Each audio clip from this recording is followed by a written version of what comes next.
the recording now. So whatever we will talk about today will be recorded, and then you can use it for your reference later on. So first of all, what we will do is we will open a new model of Midas Civil. So I'll just open a new model of Midas Civil, and then we will start from there.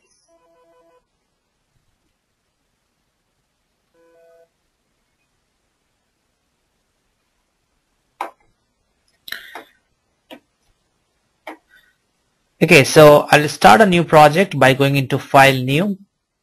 Yep, got that part. So you know how to define the cross sections. To define the cross section, you can go to Section Properties, and you can click on Add, and this way you can define the cross section. For the sake of this training today, I'm just going to demonstrate to you how you can do the geometric modeling. So I'm just going to import the cross section that I have already defined in your model, and then we will take it from there. Okay.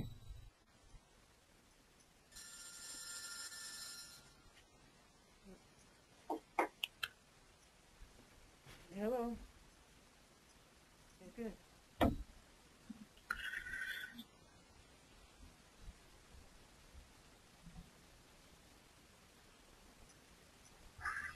Okay, I'll have to look at it when I get home, dear. I'm in the middle of a meeting.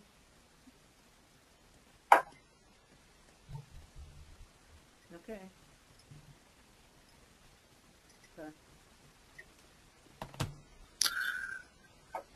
Okay, so I have imported the cross-section properties here from another model, and we are going to use it, but I'm just going to tell you how you can define the cross-sections.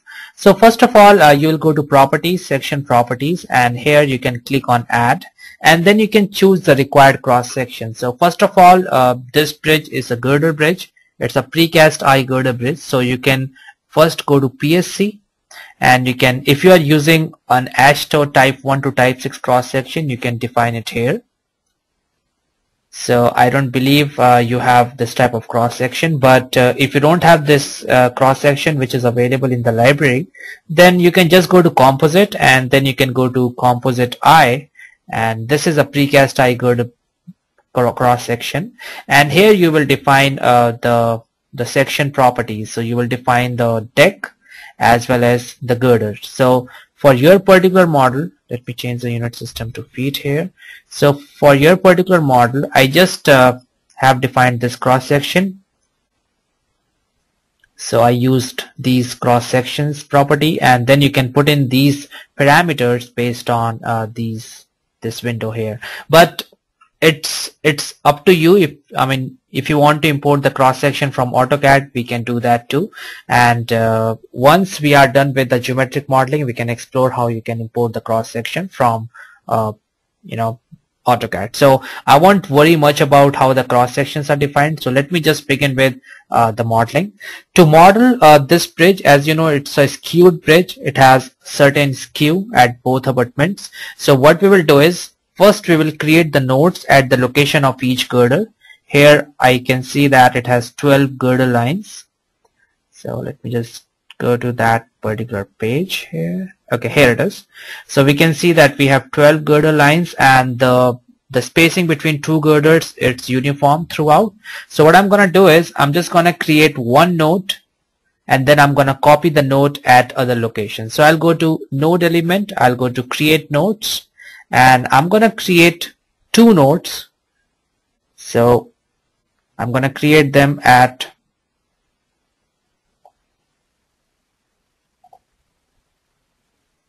I'm going to tell you what this dimension is, so just bear with me for a second.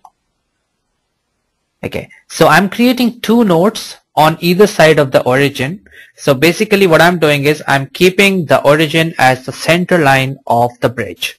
So once I click on Apply, you will see that if I show you from the top view, we have two nodes.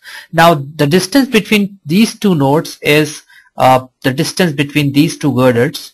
It should have been somewhere around 8.7 feet or 8 feet 5.5 inches, but this is this distance. So we need this distance. If you see here, this is the base, and then we need the hypotenuse of the triangle.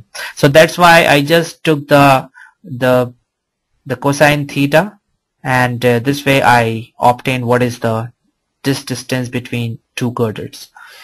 So that's why I obtained the distance as 9.49 as opposed to 8 feet and 5 by 8 inches. So this way I obtain nodes at these two locations, and now I'm going to copy these two nodes at other locations. So what I'll do is I'm going to select this node first here. I'm going to go to node element, translate. This is the element translate, so I'm going to go to node translate, node element, node translate.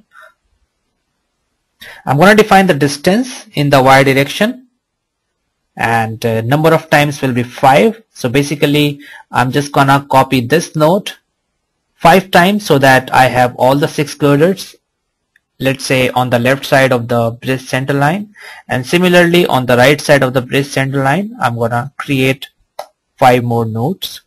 And this way, as you can see here from the top, we have 12 nodes which represent, each node represent a girder line. So this way I just created the nodes having uniform spacing, and the spacing is equal to it's not the shortest distance but the hypotenuse. So once again this distance here. I hope you understood, right? Yeah, that's very. I don't know what to call the distance. How do you guys call it, by the way? Well, that would be the girder spacing. If you looked on the framing plan, it should have that distance. Okay. Okay. If you go a couple of sheets further. Okay, let me.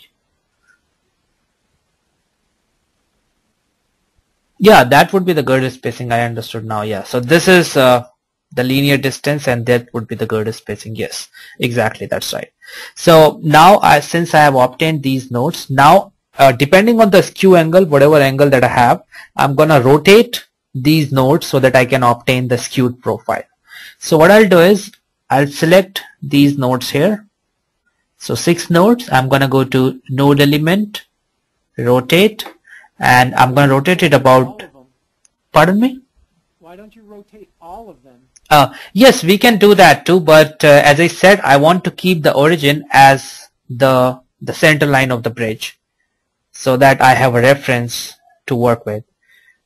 I could have rotated all of them, that's fine, but this is how I proceeded the model. Pardon me? Can't you rotate all of them about the center point? Yes, we can, yes. So one by one. So right now I'm rotating the one on the left side of the center line, and I'm going to define the rotation angle. So depending on the skew, I need to move it, so I'm going to select on move. Yep. So this way it has been moved, and similarly I'm going to select these ones now and I'm going to move them. So basically you can select all of them in one shot also, and then you can rotate them like this along the center line. Okay, I hope this is what you were saying. Yeah. Okay, so now we obtained the nodes at the required location. And what I'll do is I'm going to create the girders based on these nodes. So I'm going to select all of them. I'll go to node element. I'm going to go to extrude, and I will extrude the node to line element. The cross section will be the precast composite cross section. And then I'm going to extrude it by 2 distances. So it's going to be here 95 feet 2 inches and 96. So I'm going to define these 2 distances. 95.16 comma 96.06, and the direction would be X. So once I hit on apply, you can see that now we have the girders which are created. So it's the full length of the bridge basically, and the node at the center, it represents the location of the pier. So now I'll just complete the grillage model first, and then we will see how we can model the pier. So what I'll do is I'll just change the view angle from solid view to hidden view. So this is how the girder lines are shown. Now I'm gonna select all these girder lines that I have obtained, and I'm gonna mesh them further. So I'll select them and I'll go to node element, divide, and I'm going to divide them in 30 individual elements. So each girder As you can see here, each girder is represented by 60 small elements, and this is how it is created. So just to make it a little finer model, I divided the elements into 30 small segments. Are you following till here? Yes. Perfect. Now this is just the girder line. If I show you the 3D view, this is how it looks like. And if you see this cross section here, let me just activate one element or maybe one girder line. So I'll select one girder line, I'll activate it, and let me show you the 3D view. Okay, so here it is. So as you can see here, for this girder line we have the concrete deck as well as this the pre-stressed girder at the bottom. So this way it has been modeled. So we have accounted for the longitudinal stiffness of the concrete deck with the help of this composite cross section, and now we have to define the stiffness of the concrete deck in the transverse direction, and that's why for that we need transverse members. Now to create the transverse members, it's very easy. What you can do is just select these nodes here and extrude them in this direction so that you can obtain the entire grill edge model. So what I can do is I can just create one element here and then I can copy it. So let me show you both the approaches. So first I'm gonna let's say I'll just show you this one. So first I created this cross section here, which is a rectangular cross section.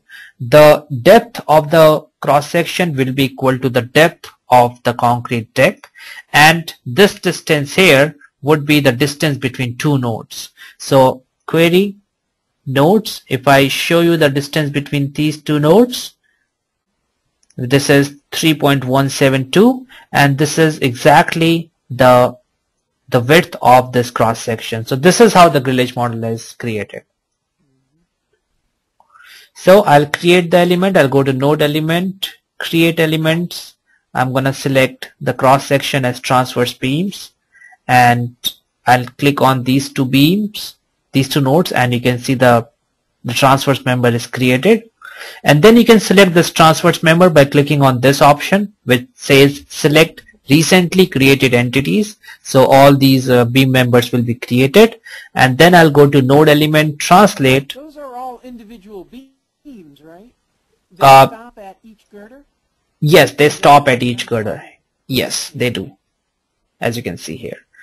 So let me select them again. So now I'm going to select this using this polygon feature, which is very helpful for skewed bridges.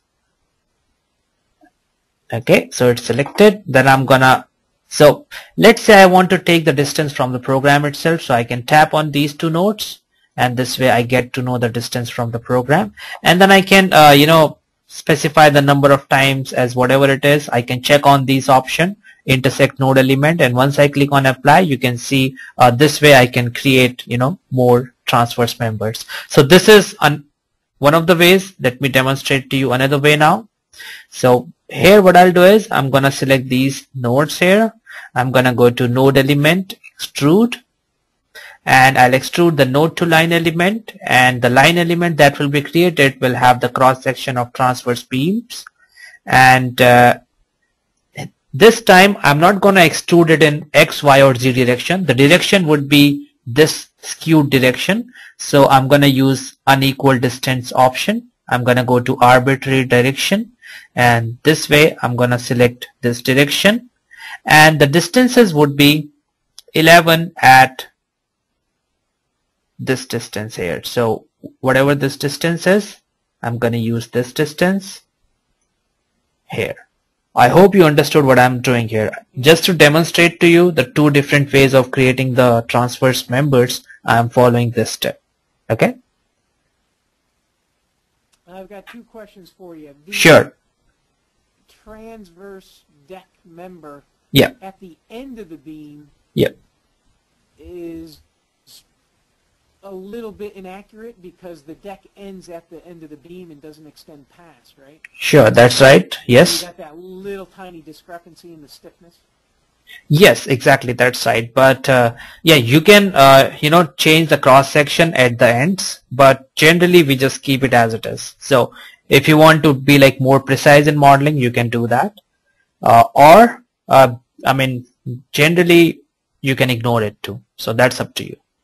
Okay. Similarly, for the longitudinal girders, Yeah. the fascia girders have a different deck overhang on the fascia on the outside than Yeah. toward the middle. Yes.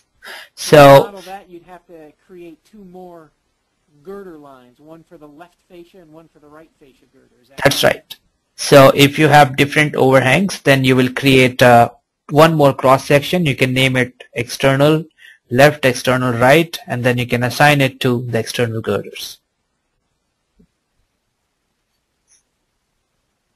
And what you can do is, based on the effective width of the deck, you can create the cross section. So it's the discretion of the engineer. Generally, it's up to you. But yeah, it leads to more precise analysis results. But the modeling, the philosophy of modeling would be the same. So if I want to define any other cross section here, I can just drag and drop it, and I can define a new cross section. I'm going to demonstrate to you how you can do it later on. So right now I went to unequal distance to extrude it so that I can define the direction vector along the skewed direction. And once I click on apply, you can see here that all the transverse members again have been created. Okay, so now let me show you how you can modify the cross section. So I have this cross section here. I'll copy it to create one more, and let's say I want to change the deck width here to 11. So what I can do is I can select this cross section and the other one, and I can drag and drop the new cross section into it. Now you might be wondering that the overhang would have a different deck distance on the left and the right side of the girder. So that thing can also be incorporated. So for that, you will have to import the cross section from AutoCAD, and then you can use that cross section. By default in Midas Civil, we will have an equal overhang. The deck would be like centered along the girder. Okay. But this is a beam element model. This is a grill edge model. That's why we have to define the cross-section properties like that. If you are doing a shell element model, if you want to model the deck as shell elements, then you wouldn't worry about it. Then you will just model the cross-section of the girder, and to represent the deck, you will have the shell elements. Okay.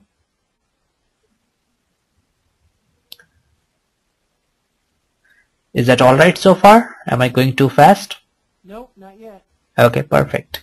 So far we have completed the grill edge, and now we will see how we can model the pier. So for modeling the pier, first of all, let me find where the node is, the center node is. So let me just check on the node number, and let me zoom in at this location. So here it is. This node number 24, it is the node where the pier is. So this way I'm going to select this entire transverse line using the polygon selection member, and I'm going to select this line here.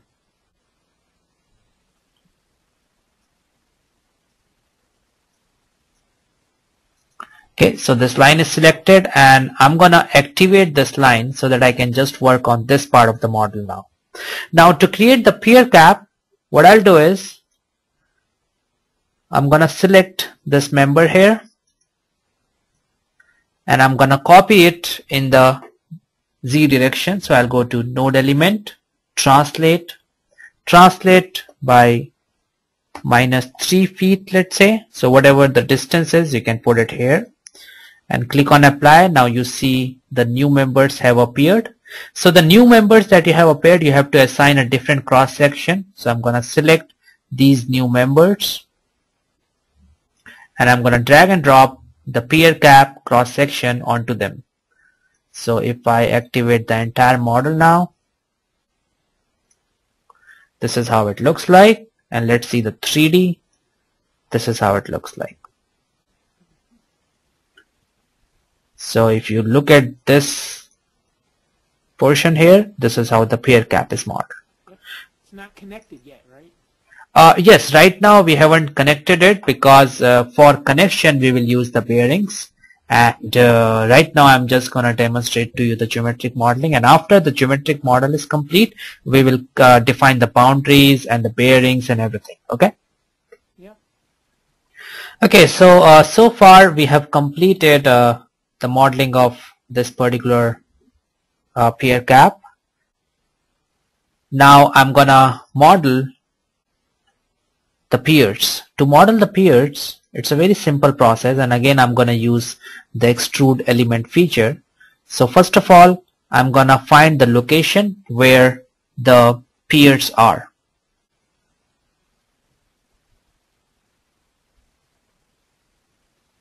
Okay, so this is the middle one, and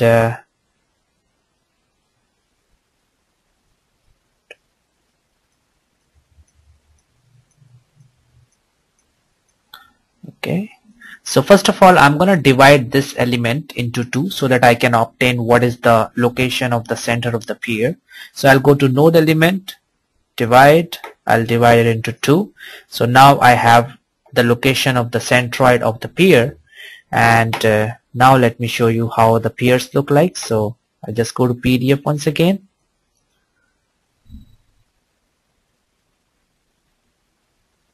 Okay, here it is. So as you can see here, this is how the pier look like.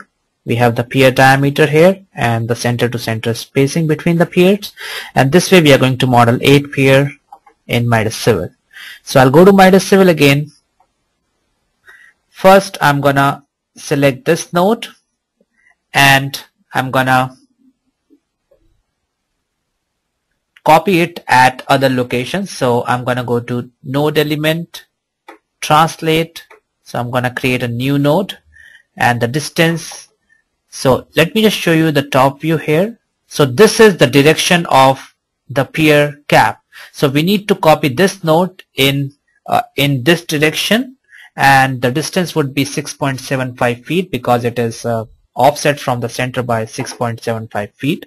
So I'm going to select this unequal distance here, and the direction would be arbitrary, and I'm going to define the direction using this element. So this is the direction along the pier, and the distance would be 6.75, and I'll ask the program to intersect the frame element at the new generated node. So I'll click on apply, and here you can see the new node is created. Now I'll select the new node using the select recent entities. So here you can see the new node is selected. Let me uncheck the element, and now I'm going to create the pier. To create the pier, again I'm going to use the extrude command. So I'll go to node element, extrude. I'm going to extrude the pier, and I'm gonna, I forgot what was the height of the pier. I think it was, let me just check it from another model here. Does it matter if you model the pier nodes in the center of the pier cap, or the bottom of the pier cap, or the top of the pier cap? Well, it wouldn't, because they have a rigid connection. Generally it wouldn't matter.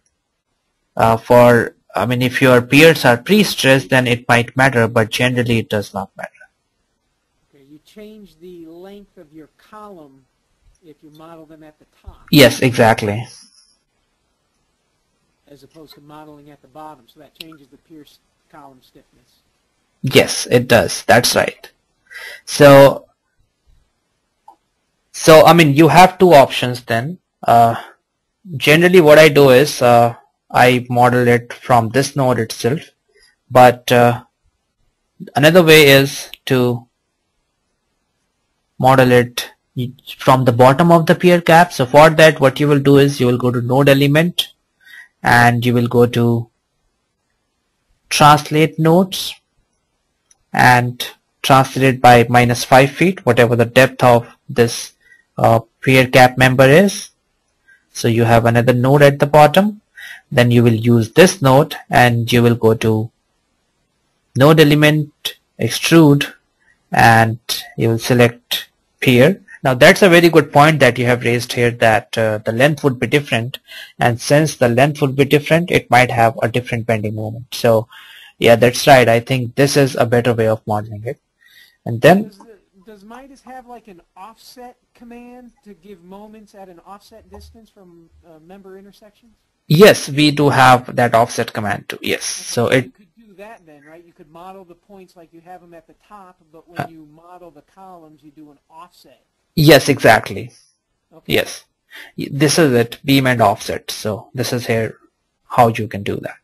So to model the 20 feet high pier, I'm using the extrude command again, and I'll click on apply. So this way the pier is modeled, and then I'm gonna use this pier to model other piers. So I'm just gonna use the translate command, node element,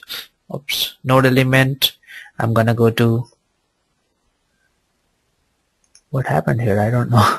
So node element, translate, and I'm gonna use unequal distance because we have to translate it in the skew direction. I'll define the direction, and the distance would be 3 at 13.5. I'll check on intersect node element, and once I click on apply, the piers will be created. Similarly, I'm gonna mirror these piers at other locations. So I'm gonna select these piers. Oh, it did? Oh, okay. Sorry, I think there was some problem. So I'm gonna use this one, and I'm gonna copy it 3 times, and this way you can see we have 4 piers. And now I can use the mirror function. So here I'm going to use the mirror function. I'm going to select these 4 piers, and I'm going to mirror them. Actually, since this is a skewed bridge, it would be difficult. So what I can do is I can just copy it. So I'll just go to translate. Again, unequal distance. Direction would be arbitrary, and this would be the direction, and the distance would be, let me try to figure out what would be the distances. Or you gotta not select the fascia column and select just the interior 3, and then copy it from the fascia column to the center column, and that first gap will give you the space. Yeah, sorry, I didn't catch that. Could you please repeat it? Yeah, if you want to just do a simple copy, select 3 columns excluding the fascia column. So I should select these 3? Yep. Okay. Now you copy from the top of the fascia column to the top of the center column.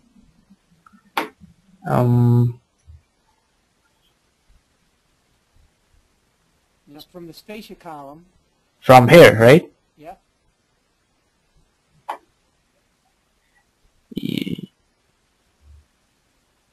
So let me see what the distance is here.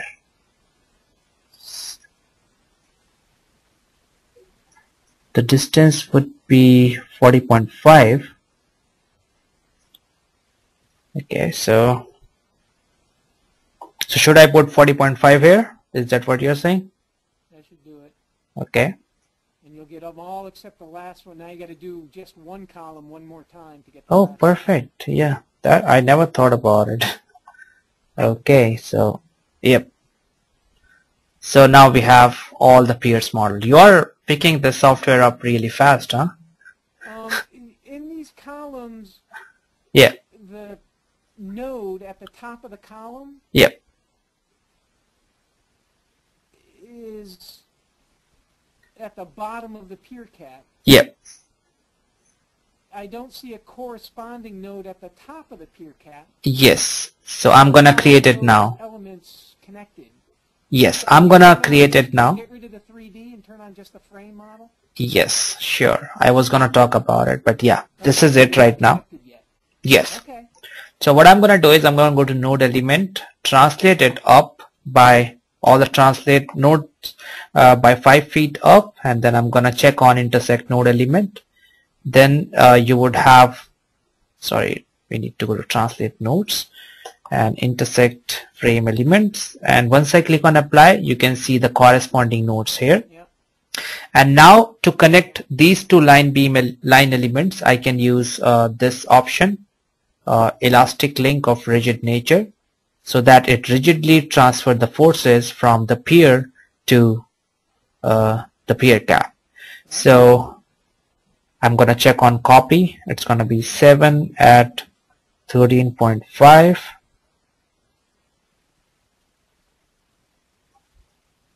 So this way I'm gonna create the rigid links. So I'm just as you can see here, because there is no connection between the pier cap and the pier, so I'm using this rigid link connection so that I can connect the piers. But you used an elastic rigid link Yes. instead of clicking on the rigid link. Yes, you can use the rigid link too, but in the rigid link you first define the master node and then the slave node. So what I do is, they both generally behave in the same manner, and except when you have a lot of nodes to be connected to one. So if there are only two nodes, you can connect them using elastic link, using the rigid behavior. Okay. So this way, as you can see here, it completed the pier modeling, and as of now the bridge looks like this. So this is how the bridge looks like as of now. Now I'm gonna create the piles and the pile cap. So once again, I'm just gonna activate the pier and the pier cap, and I'll go to activate. This is how it looks like. Now I'm gonna copy this pier cap at the bottom of the pier so that I have one reference member to create the pile cap. So I'm gonna double click on pier cap here. I'm gonna go to node element, translate. This time I'm gonna copy it, and I'm gonna copy it from this node to this node, and check on intersect node element, and this is how it is copied. And this is how the line beam model looks like right now. Okay. So now I'm gonna create the piles. To create the piles, what I'll do is, first of all, I'm gonna, so the pile, let me show you the pile. Yeah. For you, the footing that you just created, Yeah. has nodes in it that represent where the beams would be. Those are not necessary, but that was just the easy way to do it. Is that correct? Yes, they are not necessary, and I'm gonna remove those nodes once I create the piles. So these nodes, I hope you are talking about these nodes, right? That's right. Yeah, they are not necessary. They are not at all required. Even this particular member is not required. So we will delete this particular member. This is just a reference member so that we can create the piles. Nice. Okay. So what I'll do is, based on this pile configuration here, I'm gonna create more piles. So I'm gonna first create one pile at the bottom of these pier members. So I'm gonna define the cross section. For defining the cross section, as you can see, I selected the database as AISC and selected HP 12 by 53 pile. Then I'm gonna go to node element and extrude, and based on whatever the depth of pile is, I can put in this depth here. So let's say 20. Let's say it is 40 feet deep, and this way the pile is modeled. And now I'm gonna copy this pile at several other locations. So I'll select this one. I'll go to node element, translate, and the distance would be 7 feet between two piles. So unequal distance, direction would be arbitrary, and it's gonna be 6 at 7 feet, intersect node element, and as you can see, new piles have appeared. Similarly, I'm gonna copy these ones in the -7 feet distance, and then I'm gonna have one more at the center like this. Oops, I have to delete 6 here and select, 3.5. yeah, like this. So this way it completes the modeling of the piles.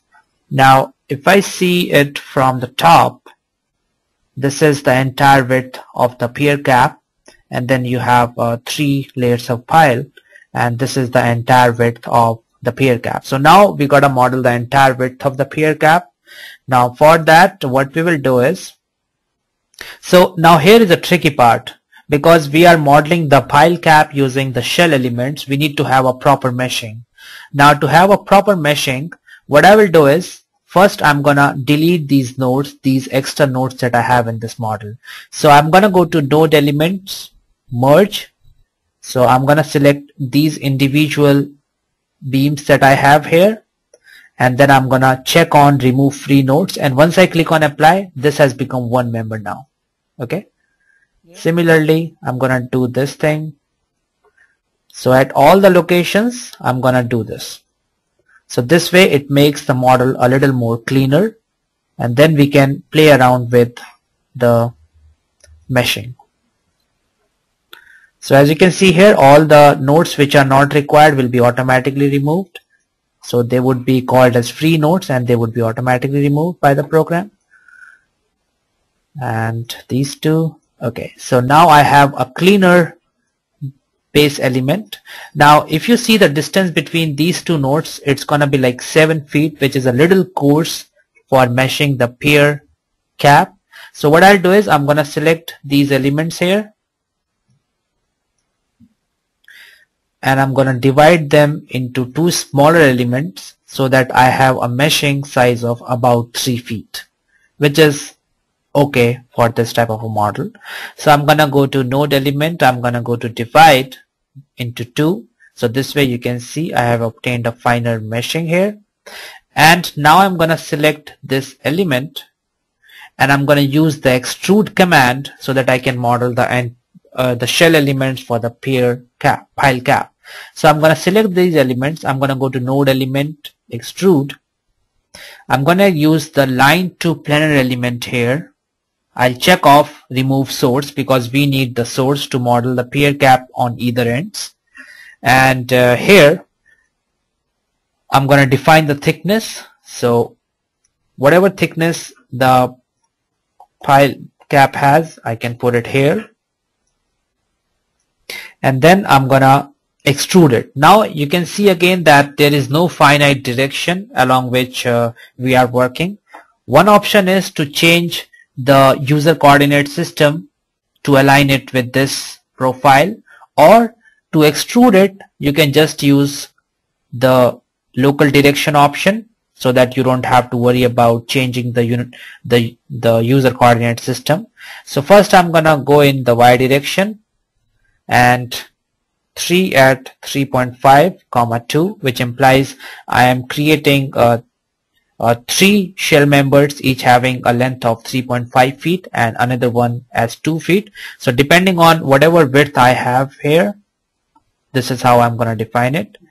And I'll click on apply. You can see this member on one of the ends has been created. Similarly, I'm going to select previous, and this time I'm going to select Y positive. And if I show you from the top, this is how it is created.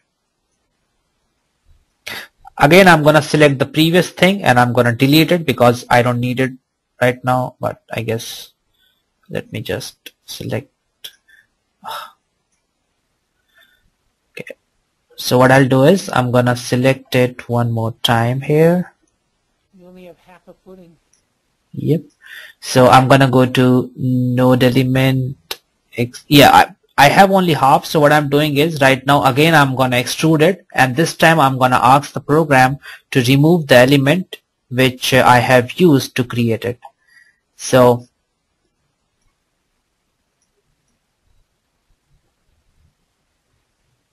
okay, so this is selected. I have selected the shell element as well as the beam member that I have. Extrude it. Node line element to planar element, I'm gonna check on the remove source. So whatever source I have, I'm gonna remove it. Local direction, Y positive, unequal, 3 at 3.5, 2, and then so this way you can see here now there is no beam element at the base. If I see the 3D model, this is how it looks like.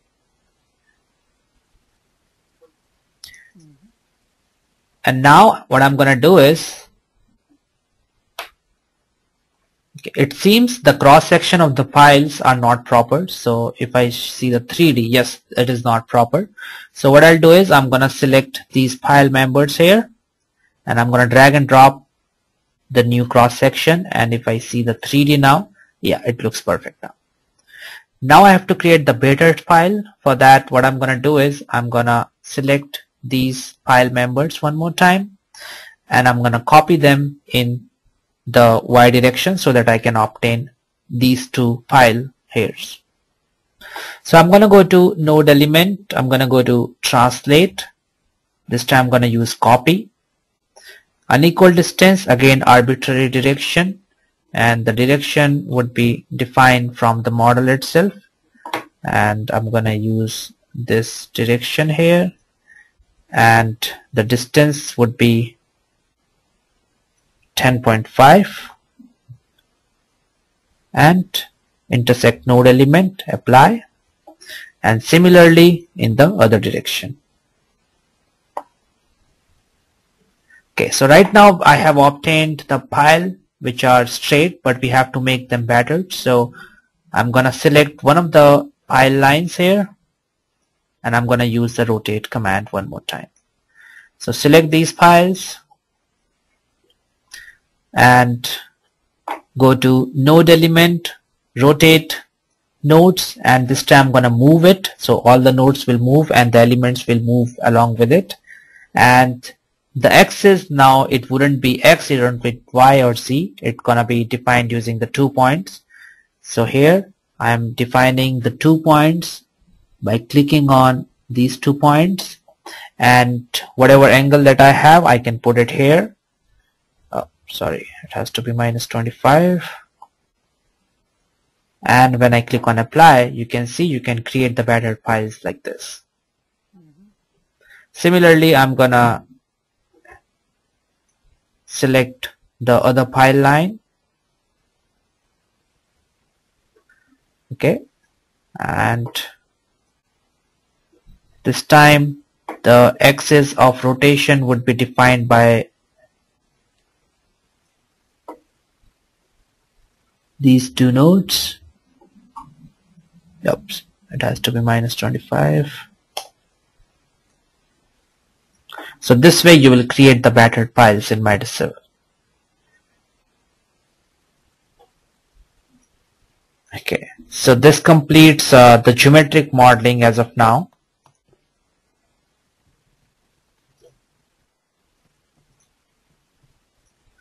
So basically the idea behind showing you different option is that in Midas 7 what you can do is you can use the model itself to define the direction. You can copy and rotate the elements along certain distances, along certain arbitrary directions that are automatically you can define those directions from the model itself. So this is it so far, but now I have a question for you. As I said, I'm not clear about what kind of abutment this bridge has, so let me first show you. Okay, so here it is. So can you tell me, like, what are these small items here, these things? That is an MSE abutment on ground improvement, so we don't need to model those. Okay. That information. Okay, but this the next page, the next sheet. Okay. Okay, here it is. Look in the section B, Okay. right corner. Let me zoom in here. Little stub abutment, concrete stub abutment that sits on top of the MSE wall. Oh, okay, okay. So, I mean, you almost don't even need to model the stub abutment. You could just put a point of support at the bearing. Yes, exactly. That's what I thought. So we won't model this abutment, but nevertheless, if it were an integral bridge, we could have modeled it. But this is not an integral bridge, right? That's right.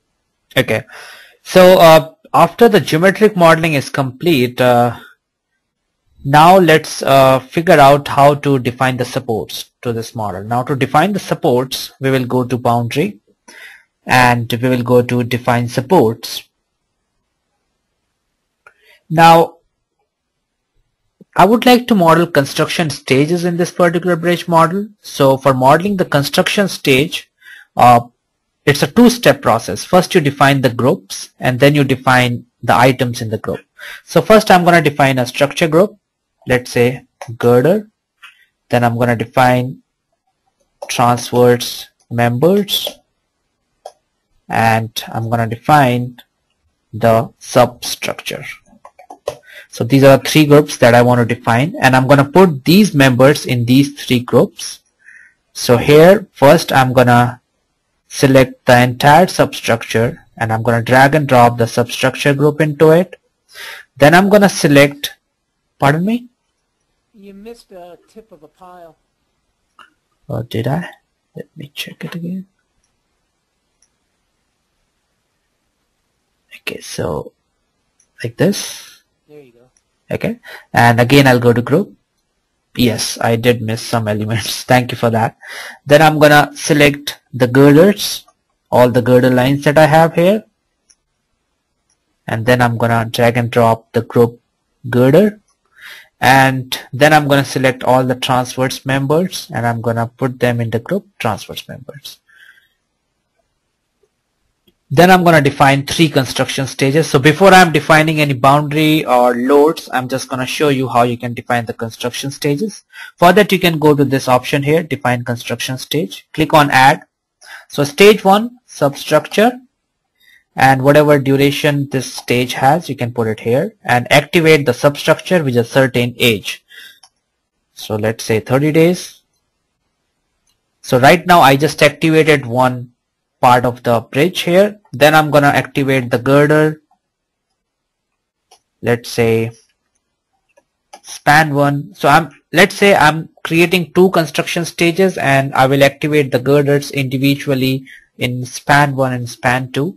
So I'm just gonna create this construction stage, girder span 1 and girder span 2, and the final stage would be transverse members. Now to activate span 1 girders and span 2 girders individually, what I'll do is I'm just gonna define two new groups. So I'm gonna say, let's say girder span 1, girder span 2, and I'm gonna select, so I'm just gonna activate these members here. Okay, and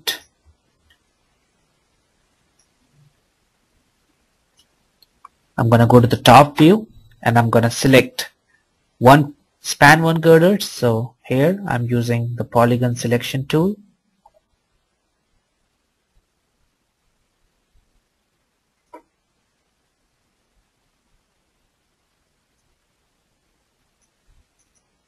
And these ones will have to be selected, so I'm just gonna select these ones individually.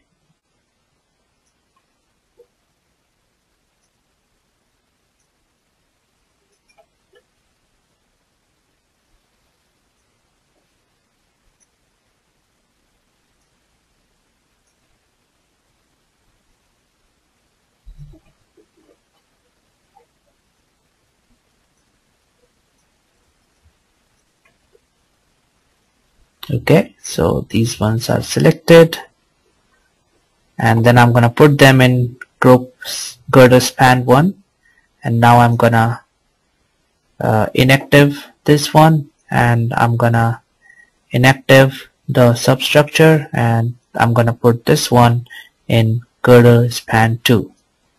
Okay, so now I'll go to construction stage span 1 and I'm gonna activate girder span 1. So whatever age, whatever is the age of installation of these girders, you can put it here. So let's say you casted the girder at day 0, you kept them in the plant till 10 days and cured them, and then you brought it to the site and it required 2 days for the transport and then 5 days to install all the girders. You can put the day as age as 17,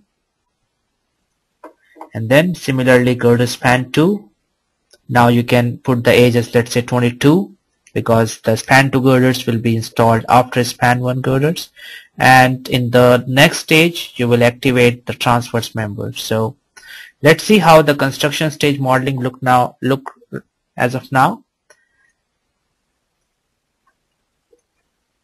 So substructure, this is the stage when the substructure is constructed. Then girders span 1 girders will appear, will be installed, span 2 girders will be installed. Now one catch here is you can still see the deck on the top of the girders, which you do not want in this particular construction stage. So what you will do is you will go to this option here. It is composite section for construction stage. You will click on add, and you will tell the program when the part 1 appears and the part 2 appears. So you select part 1. Just keep it like this. So active stage would be girder span 1, and the element will appear, the transverse member will appear in the stage transverse, and I'm putting the age similar to the age I put in the construction stages. And similarly girder for, this one cross section. How come it says active stage substructure? Yeah, so we need to change it, and transverse members, and whatever age you want to put it here.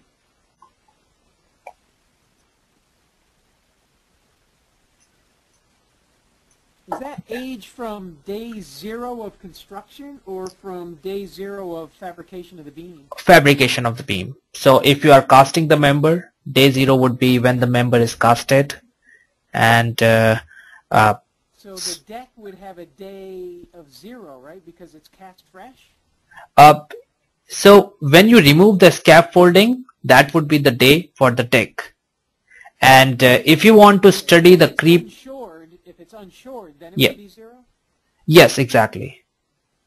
So once again, if you want to study the creep and shrinkage behavior too, then you need to, apply uniform support to the entire deck. So you would have to, put in the scaffolding support as well, because at that age, the concrete will have 0 stiffness for the deck. So you need to support it. And what you can do is you can, just apply the age as when you remove the scaffolding. So stage girder span 1. So you see here there is no deck on the top of the girder. So this is how you will model it. And when you go to the transverse member stage, then you will see the transverse member appear and the deck appears on the top of girders.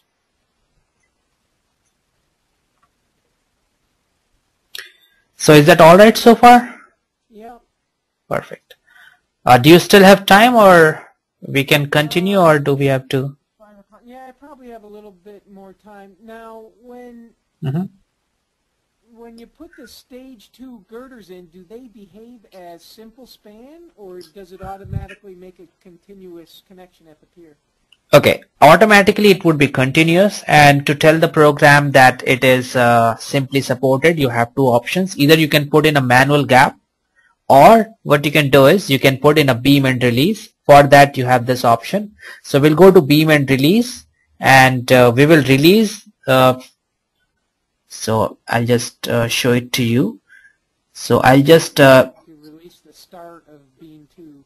Yes, exactly. That's what I'm gonna do. So I'm gonna select these ones here, and I'm gonna check off the I node. So it's gonna be 0. The moment will be 0 here, and I'm gonna put it in a group. Let's say girder to release, and I'll select girder to release. I'll click on apply, and then I'm gonna activate this beam and release in girder to release construction stage. So when I go to construction stage 2, here I can go to the boundary tab, and then I can select girder to release, and this way I can activate it. And in the next stage, when it becomes composite, I can deactivate it, so I can put it in the deactivation box here.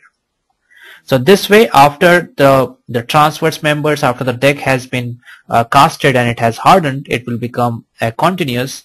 So this way you can deactivate the beam and releases to tell the program that it has become continuous. Okay.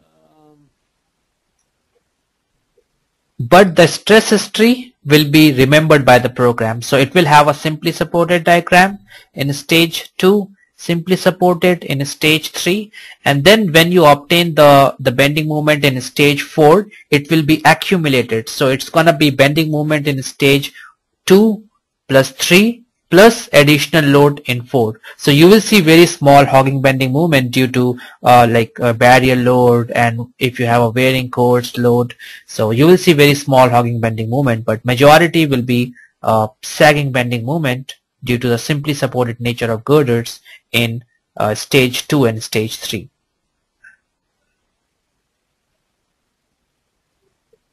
Is that alright so far? Yeah, so far.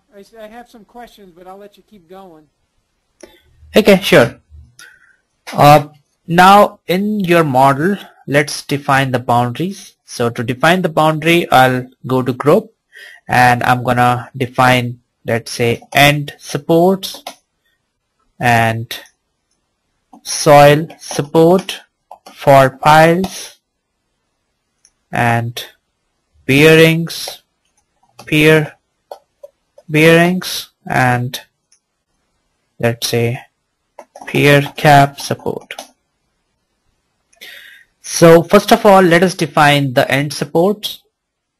So here I'm just gonna select, go to boundary, and I'm gonna go to supports. I'm gonna select this node and I'm gonna restrain X, Y, and Z, and I'll put it in a boundary group end supports. And similarly, I'm gonna select these ones here. These are the nodes, and I'm gonna check off Y. So I'm allowing it to expand in the Y direction for the thermal stresses. Apply, and on the right abutment, I'm gonna define the supports. So at the same time, I need to change the boundary group name here. So end supports,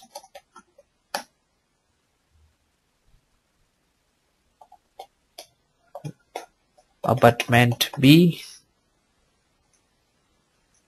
and here I'm gonna select all the nodes and I'll put it in the boundary group end supports abutment B, and I'll just apply restraint DZ. So this way the restraints have been applied. Now let's model the bearings. To model the bearings, let me just activate this part of the bridge. Don't you need a restriction in the Y direction? At least one bearing? For this one? For abutment B? Well, that whole deck can swing in the Y direction. but this node here, I applied XYZ restraint. Okay.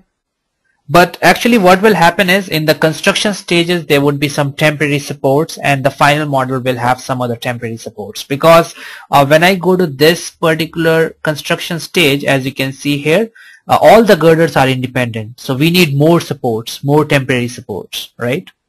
And we also need the torsional support in this particular construction stage, right? So now, would the model just blow up? It'll just say unstable? Yes, actually when you see the analysis results, it's going to show you certain warnings, and you will get to know that the modeling is not proper. Okay? Yep. Perfect. So now let's see how the bearing can be modeled. So I'll just activate this part of the bridge. I'll go to view active. And now I'm going to define the bearings. So for that, I'll go to boundary, elastic link. So I'm simulating the bearings using elastic link, and it's going to be a general type of elastic link, and I'm going to specify the stiffness only in the SDX direction.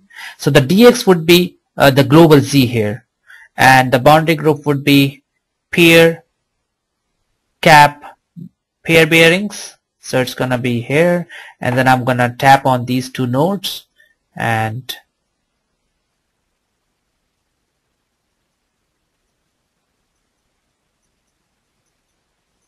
so if I zoom in, you can see here that the local X of the bearing would be the global Z. So I'm defining expansion bearings here, and this way the bearing modeling is complete.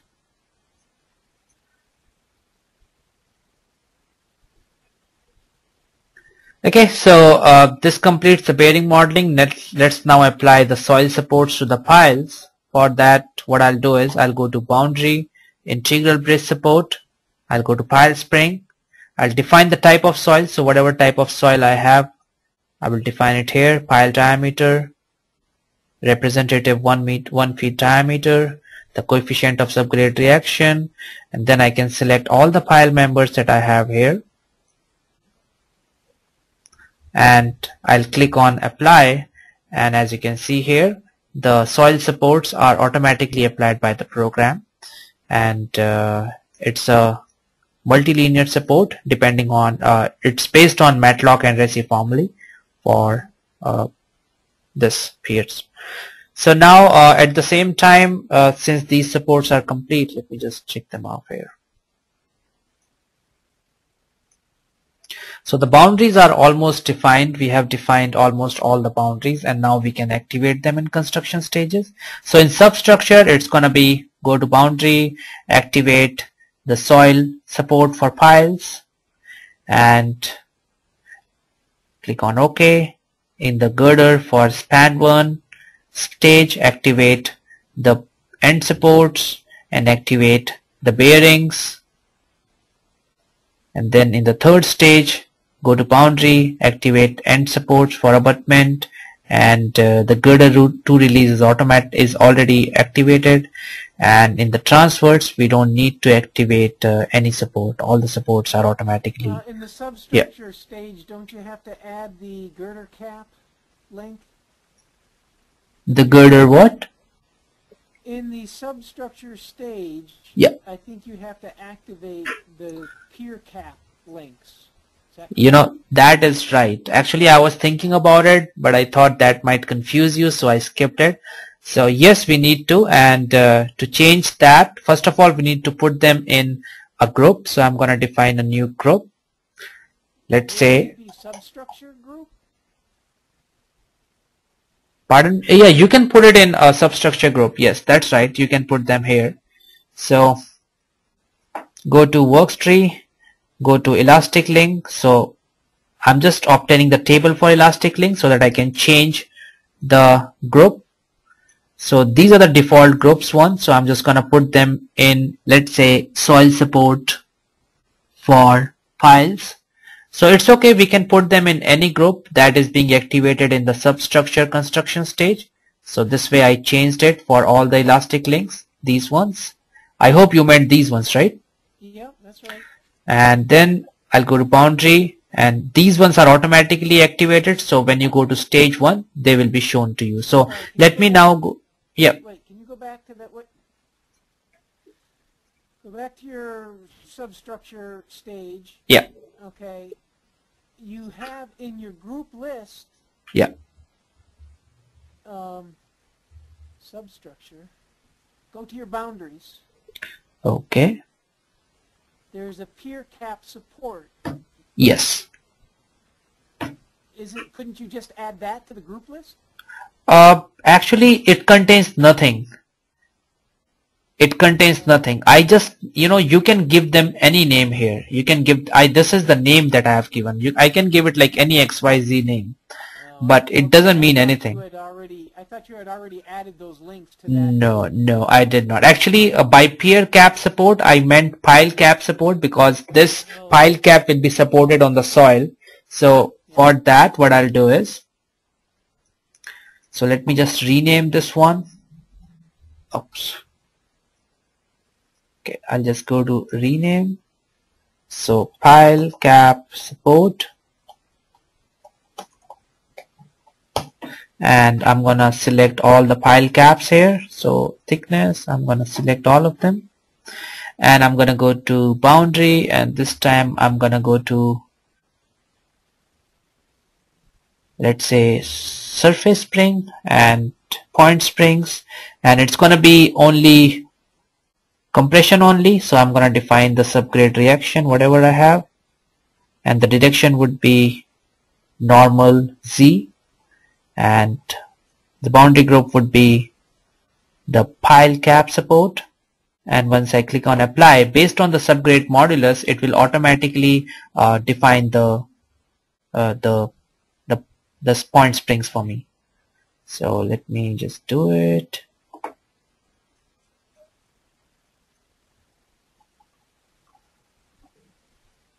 Okay, so when I click OK, this is how the soil spring support will be generated. So based on the modulus of subgrade reaction, it will automatically generate the supports for you, and then you can put them in the construction stage. So pile cap support, and this way you can put them in the construction stage. Okay. Yep. So now we will talk about the loads, but before I start, is it okay if I continue? Do you have time, or do you want to rearrange the session some other day? Yeah, I still have some time. Okay, perfect. So I'm gonna show you first how the tendons can be modeled. So to model the tendons, this is how I have modeled a typical tendon profile in one of the girders.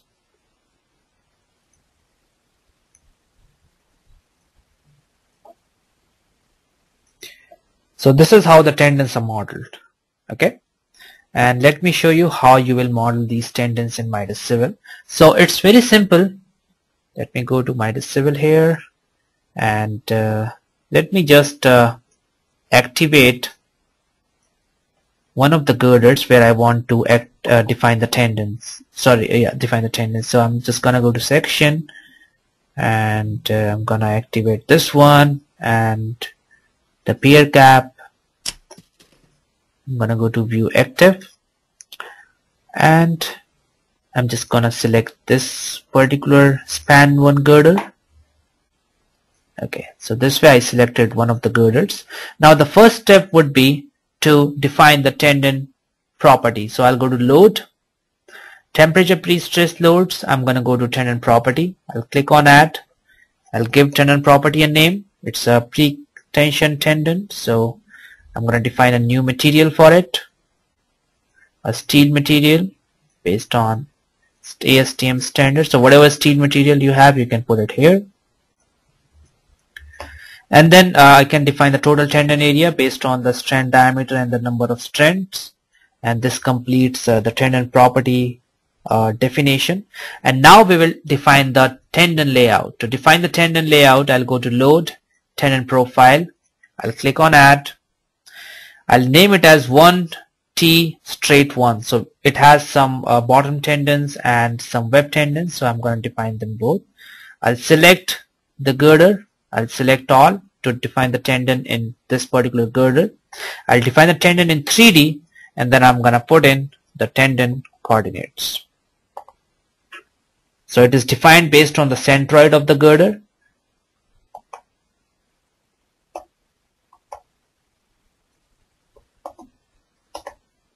And the first element would be this one, and this way you can see the tendon is defined.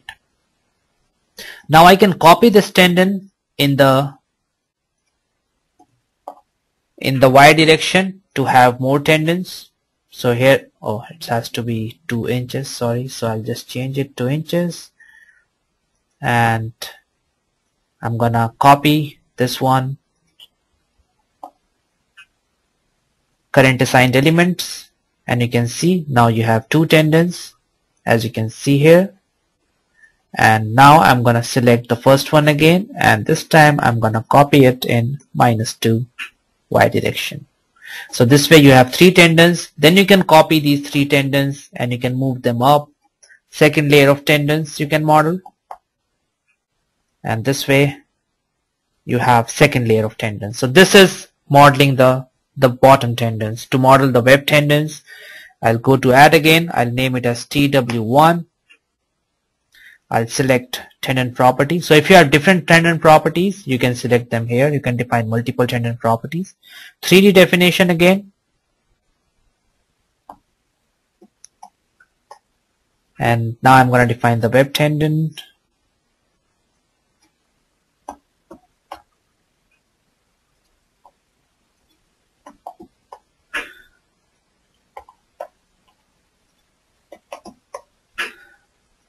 And 95.16.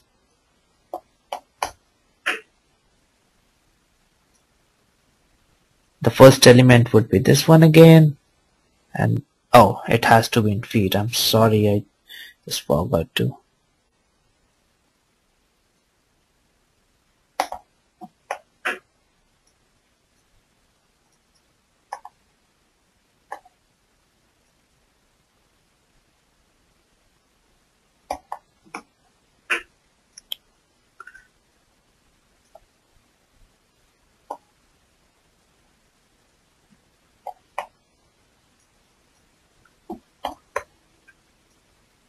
These are local coordinates?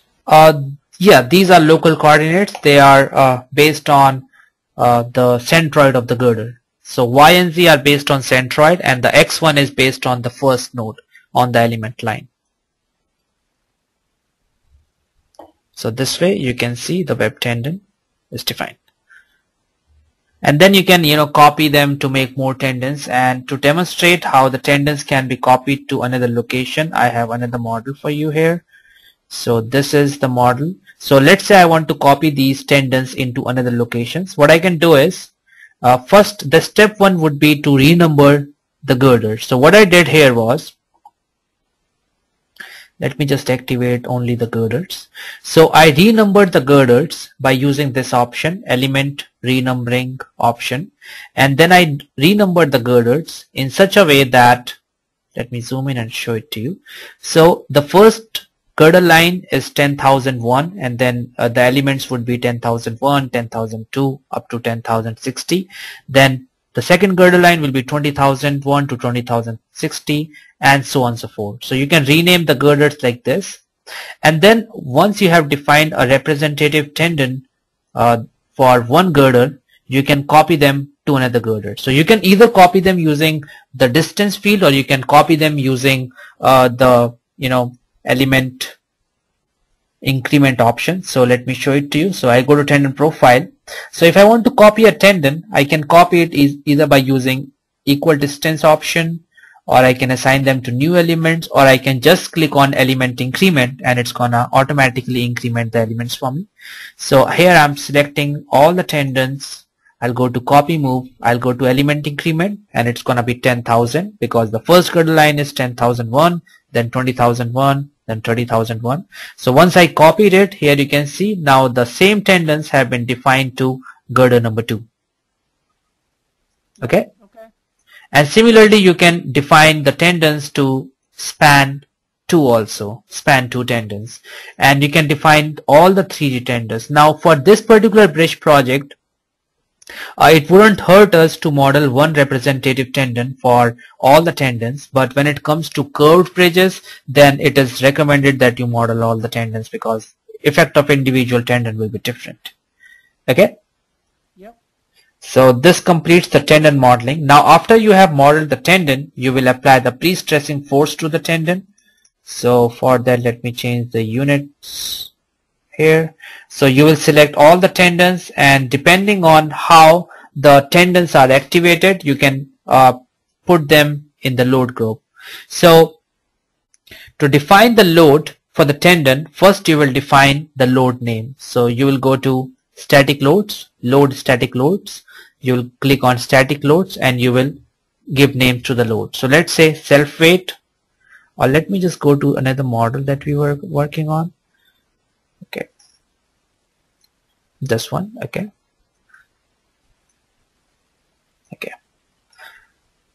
So I'll go to load, I'll go to static loads, then I'm gonna give it a name. So self weight, and it's gonna be a type dead load. Then wet concrete load, So wet concrete load, then we can have barrier load, and we can have, pre-stressing for span 1, and it's going to be a pre-stressing load, pre-stressing for span 2. So first we will define the self-weight. To define the self-weight, I'll go to this option, self-weight. I'll put it under the load case name self-weight, but it has to be put under the load group name so that you can activate it in the construction stage. So now I'm going to create the load groups. So for self-weight, for wet concrete, for barriers,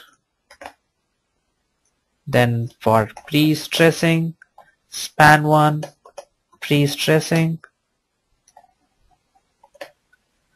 then span 2 pre-stressing, and now I'm gonna put the self-weight into group self-weight, and in the gravity direction by -1 factor would be, and this way the self-weight is defined. Now I'm gonna define, For all the peer members too? Yes, it defines it for everything. So I will activate the load group in stage 1. So as the elements appear, it's gonna activate the self-weight one by one. Okay? Okay, do you have to activate it in stage 2 and stage 3? Or No, you don't have to. It automatically activates it. So self-weight is activated in stage 1, and then as the elements appear, the self-weight will be automatically taken by the program. Okay? Now in the next, let's see how the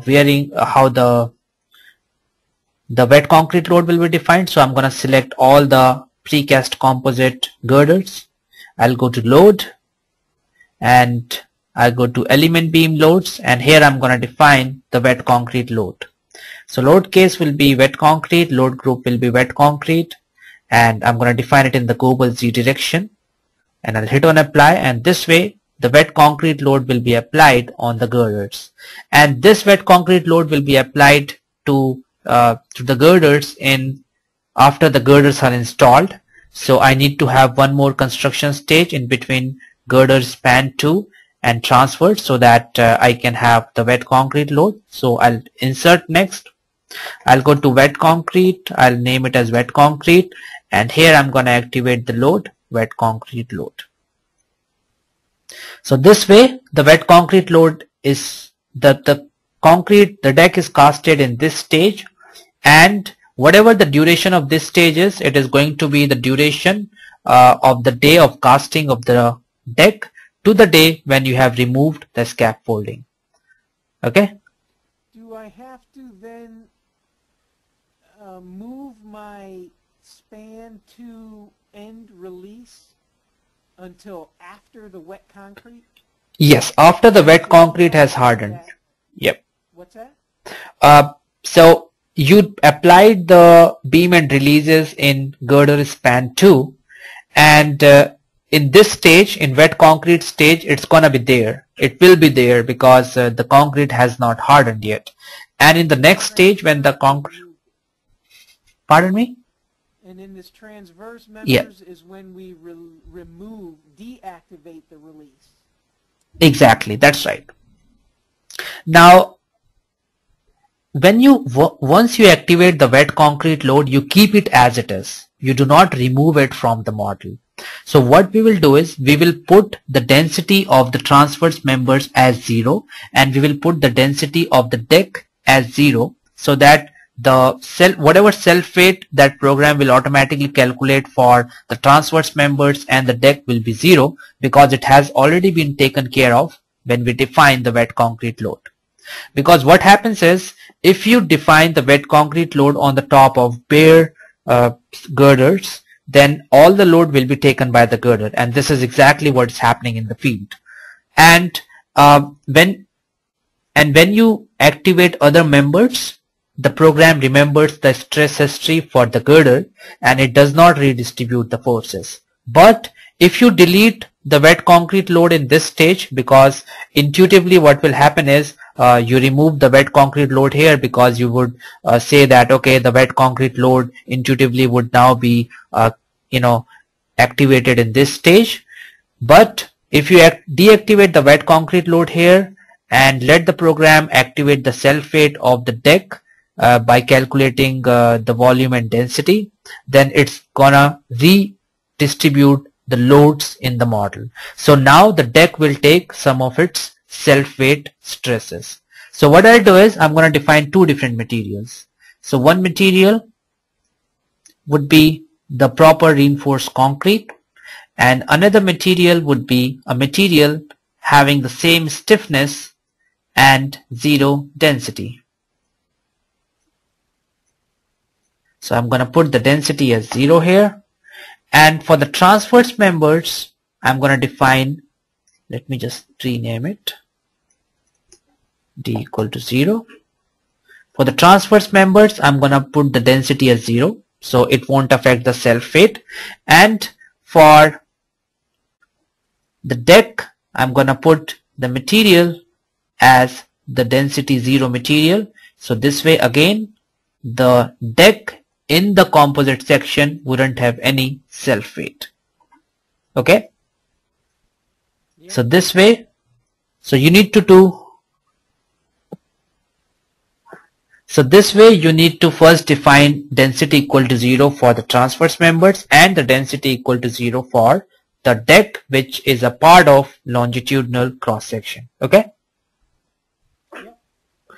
Is that I mean, are you following me? I know that it has been quite. I think I understand it. I'll have to try it myself and sure. tell you if I had questions. Sure, no problem. Yes. Process. Perfect. That's good. So now let's see how we can apply the barrier load. So for barrier load, it's a simple process. Again, you can select the end girders and you can apply the barrier load. Similarly, you can apply the wearing course load. Now let me show you how you can apply the tendon. So for tendon, what I'll do is I'll go to load, temperature pre-stress, tendon pre-stress loads. I'll select pre-stressing span 1 pre-stressing as the load group name. I'll select all the span 1 tendons and I'll specify what is the pre-stressing stress in the tendons. And I'll activate this tendon in girder span 1, and the tendons for span 2 will be activated in span 2 construction stage. So all in all, this is the flow of modeling entire thing in Midas Civil: geometric modeling, support modeling, load modeling, and construction stage modeling. So now I would like to ask you if you understood everything that I've done so far and why I did certain steps, why I defined 2 duplicate materials, and if you have any more questions, please let me know now.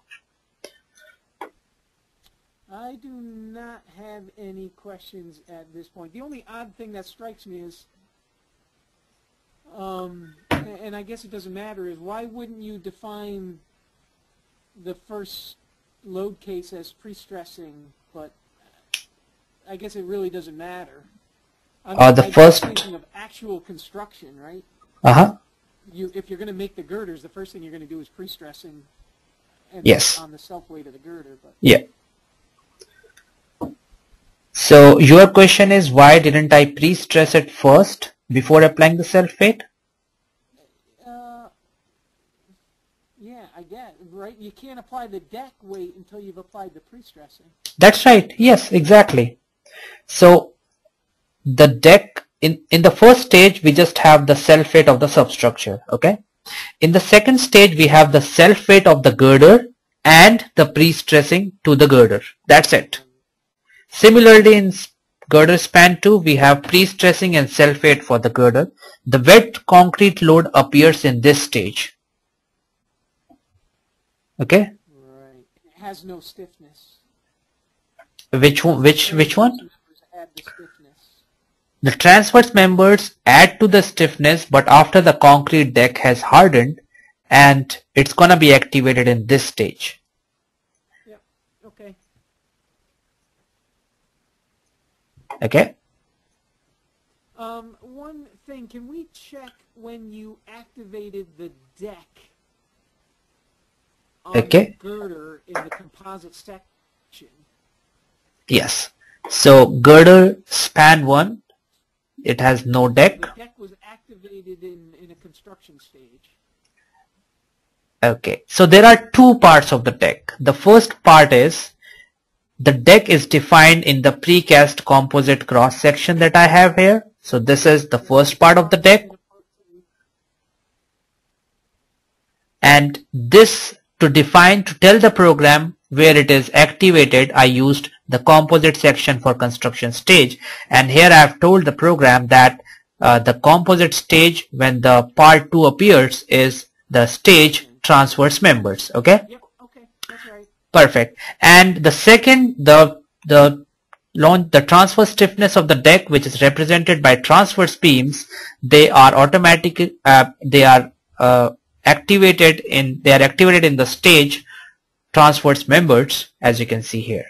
So the deck in the longitudinal and the transverse direction would appear in the construction stage transverse. Now there is one thing that I would like to talk about here. You see the girder span 1, it doesn't have any deck.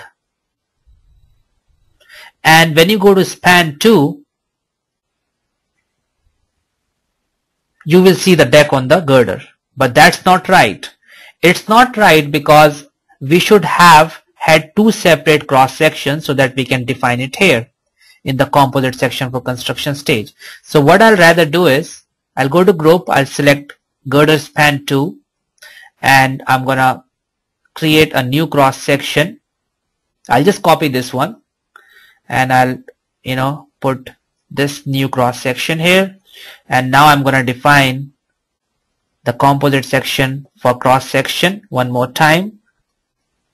I hope you are understanding. So because we have two different spans, we need to have two separate cross sections.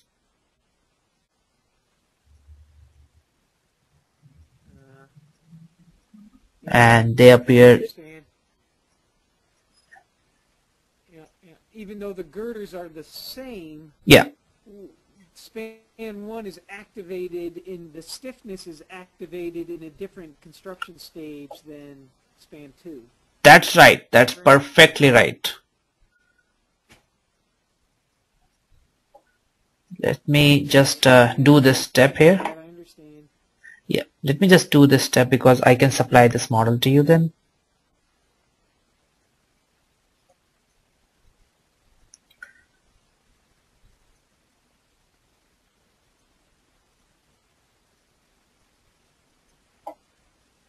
Okay, now span 1 girder, no, let me just deactivate the nodes here. Okay, no, there is no deck. Okay, and span 2 girder, no deck either. Okay, in the next stage you will see wet concrete load. So I go to construction stage wet concrete. So here you can see the wet concrete load is applied, and in the fourth stage it becomes composite. Okay. Yep. Perfect. That makes sense now, right? Yep. Perfect. So I hope this session was okay for you, and thanks for helping me out somewhere where I was stuck. So thanks for that. Thanks for helping me out when I was stuck. So how is the evaluation going, by the way? I mean, do you get time to work on Midas Civil these days? Yeah, I've had some time over the last couple of days to play with it. I think I got through the adding nodes and connecting members and going through section properties. I kind of got stuck in the loads. Okay. In the composite, what